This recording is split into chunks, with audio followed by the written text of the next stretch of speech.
So, what kind of role model was your mother growing up? Oh my God, my mom is like the most amazing. I know a lot of people say that about their mothers, but she really is truly the most amazing woman. And first of all, to give birth to 11 children, 11 times, right. no twins.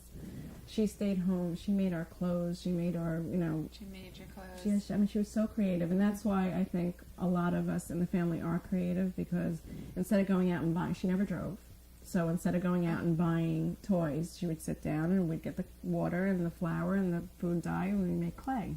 And we'd get the macaroni and we'd paint it and we'd go out in the woods and get sticks and rocks and make little projects out of that. No iPods, no Wii's. I think I had one no Barbie trampoline. doll. I mean... And it wasn't because, we actually lived in, what was called the Smoke Rise Mansion at the time. We grew up in Kinnelon.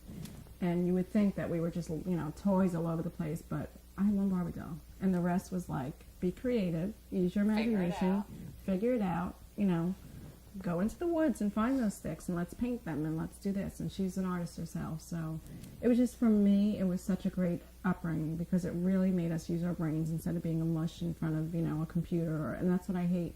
My daughter, I'm guilty of it too. She loves the computer. And it is great to research certain things, but I'm very strict about no Facebook, no MySpace, none of those, for a 13-year-old. It is very scary. So it's hard for her when every single one of her friends has one, but I won't let her. But you know what? She'll thank me in the end, I think, because you can get wrapped up in some of this stuff. And some people, if you innocently post, my mom ran to the food, to the market basket, you never know who's seeing that post, and know that you're home alone. So at 13, I think you're not mature enough to handle something like that. That's networking out there. So we're working on, we're going to try to create one that I'm going to have the password and kind of see. That's a nice happy medium. Yeah, I mean, for right now, I just, I personally, for me, like I said, for me it works. For every other parent, they may say, no big deal. And the kids may never do anything wrong. But because I'm in the public eye a little bit, I have to be more aware of those things. Very smart. That somebody may be watching who shouldn't be watching, Absolutely. So. Well, what's next for Dina? You know what? It's really all about being creative right now and trying to keep my creative juices flowing and stay working and stay home with my daughter at the same time and be here. So I've got a lot of things in the works. I'm hopefully, going to have a line of this jewelry for Ladybug and maybe write a book on design and kind of come up with a lot of different ways. Because, listen, I've been working since I'm 13 years old. There's no way I'm just going to stop and just, sit here and eat bonbons while Lexi's in school. It's not me.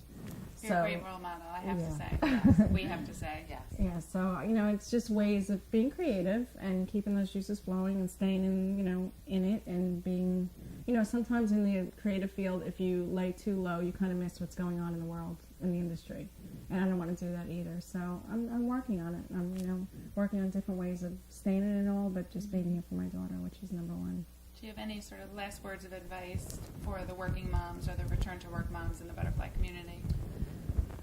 It's not easy, I have to say when I was first divorced, it was a struggle for me because I did work 2 jobs and thank God I lived with my sister and I had my family there to help me with my daughter. So I understand what you're going through if you have to work. I have the luxury of I don't have to work also, so I totally am grateful for that and I don't take it for granted for a second. But just, it's about really sacrificing certain things. And you also have to, which is important to me, is have me time. I call Thursday Dina Day. And I kind of just... Can Thursday be Terry Day? It could, of course. Whatever day works for you. I don't know. Do you get a B day? I don't know. You need that time for you too, to pamper yourself, because if you're not there in body, mind, and spirit, you're not going to be there for anybody else either. So it's important to take that time to meditate and take There's that time. There's the spirituality coming out.